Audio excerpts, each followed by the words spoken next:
Waste fellow. అయ్యో ఎట్లా? అరే దురదృష్టకరం. ఇప్పుడు ఇది వాస్తవేనా? జే జే హే తెలంగాణ జననీ జనకేతనం జయకేతనం అని చెప్పేసి రాసినటువంటి తెలంగాణకు కేయం లేదు అనుకుంటే తెలంగాణకు రాష్ట్ర గీతాన్ని అందించినటువంటి అందశ్రీ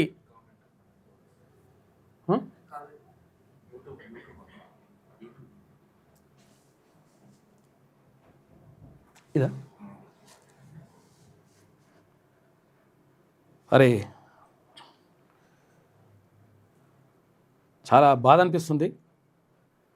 అందశ్రీ గారు కొద్దిసేపటి క్రితం చనిపోయినట్టుగా తెలుస్తూ ఉంది.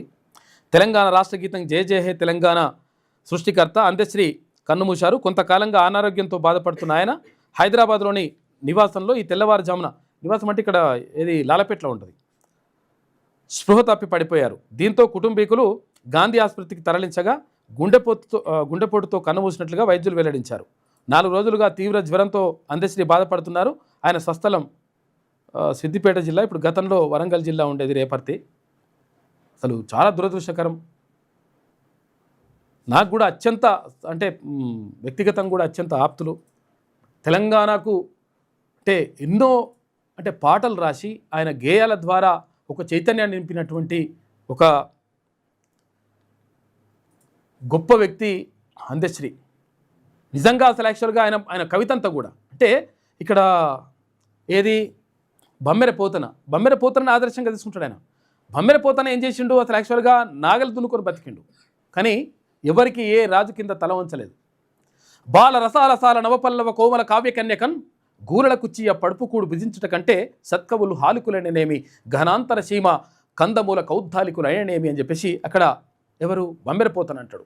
ఈయన కూడా ఎప్పుడు కూడా అంటే ప్రభుత్వాలకు తల వంచకుండా అప్పుడున్నటువంటి ప్రభుత్వం రకరకాలుగా అణచివేసిన రకరకాలుగా ఏది జయ జయ హే తెలంగాణ గీతాన్ని మొత్తం రాష్ట్ర వ్యాప్తంగా అన్ని పాఠశాలల్లో పాడుకుంటున్నా, కానీ ప్రభుత్వం అప్పుడున్నటువంటి కేసీఆర్ ప్రభుత్వం దీన్ని రాష్ట్ర గీతంగా చేయడానికి ఒప్పుకోలేదు. ఇప్పుడు ముఖ్యమంత్రి అంటే కాంగ్రెస్ ప్రభుత్వం ఏర్పడిన తర్వాత ముఖ్యమంత్రి రేవంత్ రెడ్డి రాష్ట్ర గీతంగా దీన్ని ప్రకటించారు. కానీ నిజంగా అసలు యాక్చువల్గా చాలా దురదృష్టకరం. ఒక మంచి కవిని, తర్వాత ప్రజాకవిని, ప్రజా వాగ్గేయకారుణ్ణి, మంచి గాయకుడు, ప్రజల కోసం పరితపించేటువంటి అందశ్రీ. నిజంగా చెప్పాలంటే కాకతీయ యూనివర్సిటీ నుంచి ఆయనకు కాకతీయ విశ్వవిద్యాలయం ఆయనకు డాక్టరేట్ను ప్రదానం చేసింది. నిజంగా చెప్పాలంటే అందశ్రీ ఎప్పుడు కూడా బడిలో చదువుకోలేదు, నిరక్షరాస్యుడు. కానీ తర్వాత ఆయన సొంతంగా అక్షరాలు నేర్చుకొని పాటలు కైగట్టి ఆ పాటలను రాసి ప్రపంచానికి అందించినటువంటి గొప్ప మహనీయుడు. నిజంగా ఈ తరానికి ఒక గొప్ప కవి ఎవరైనా ఉన్నారు అంటే అది అందశ్రీ. నిజంగా చనిపోవడం చాలా బాధాకరం. నాకు కూడా చాలా బాధగా అనిపిస్తుంది. ఎందుకంటే నేను ఉస్మానియా యూనివర్సిటీలో ఉన్నప్పుడు రెగ్యులర్గా ఆయన వాకింగ్కి వస్తాడు. వాకింగ్కి వచ్చినప్పుడు అక్కడ మా రూమ్ కూడా వచ్చేసి మేమిద్దరం డిస్కస్ చేసుకుంటుండే చాలా విషయాల పట్ల, ఎట్లా అయింది కవిత రాయాలి, ఎట్లా ఏం కథ అంటుంటే అవన్నీ కూడా చెప్తుండే. నిజంగా ఒక మంచి మనిషి.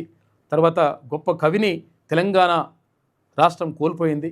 నిజంగా చాలా బాధగా అనిపిస్తుంది. ఎందుకంటే అసలు యాక్చువల్గా 64 సంవత్సరాలు పెద్ద వయసు కూడా కాదు, మరి యాక్టివ్గా ఉంటుండే. మరి ఒక్కసారికి ఏమైందో తెలియదు, చనిపోయిందంట. చాలా బాధగా ఉంది.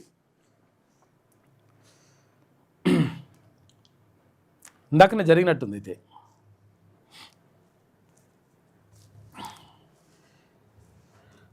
చాలా బాధ అనిపిస్తుంది నిజంగా. అంటే అసలు యాక్చువల్గా ఎప్పుడు కూడా ప్రజల కోసమే ధిక్కార స్వరాన్ని కూడా వినిపిస్తాడు ఆయన. అంటే అవసరమైనప్పుడు ప్రభుత్వాలకు వ్యతిరేకంగా ధిక్కార స్వరాన్ని కూడా వినిపిస్తాడు. తర్వాత అమ్మకు సంబంధించి ఒక కొమ్మ చెక్కితే బొమ్మరా కొలిచి మొక్కితే అమ్మరా అని చెప్పేసి అటువంటి పాటలు, గొప్ప పాటలు రాసిండు ఆయన. గొప్ప గీతాలని తెలంగాణకు కాదు ఈ తెలుగు సమాజానికి, ప్రపంచానికి అందించిండు అందశ్రీ లేకపోవడం నిజంగా బాధగా ఉంది. ఇక్కడ స్వగృహంలో అంటే ఇక్కడ లాలపేటలో ఉంటుంది. చాలాసార్లు మేము అంటే అక్కడికి వెళ్ళేటోళ్ళం. ఆయన ఉస్మానియా యూనివర్సిటీ నుంచి అక్కడ దించినా కొంచెం పోదాం పాస్ దర్శనం అని చెప్పి అంటే అట్లా పోయి దించేటోండి నేను. చాలా దారుణం అసలు. యాక్చువల్గా ఒక చెడు వార్త వినాల్సి వచ్చిందని అనిపిస్తుంది. అధికారులు మీ సమస్యలు పట్టించుకోవట్లేదా? నెలల తరబడి మిమ్మల్ని ఇబ్బంది పెడుతున్నారా? మీ సమస్యకు ఎవరు స్పందించట్లేదా? సమస్య ఏదైనా ఎక్కడి నుంచైనా వెంటనే క్యూన్యూస్ కాల్ చేయండి. మీ తరఫున మేం బాధ్యత తీసుకుంటాం. కాల్ చేయాల్సిన ఫోన్ నెంబర్ 8499019921. పబ్లిక్ వాయిస్, సామాన్యుడి ప్రశ్నాస్త్రం. ప్రతి గురువారం ఉదయం 10 గంటలకు మీ క్యూన్యూస్ హెచ్డీలో నవంబర్ 6 నుంచి ప్రారంభం.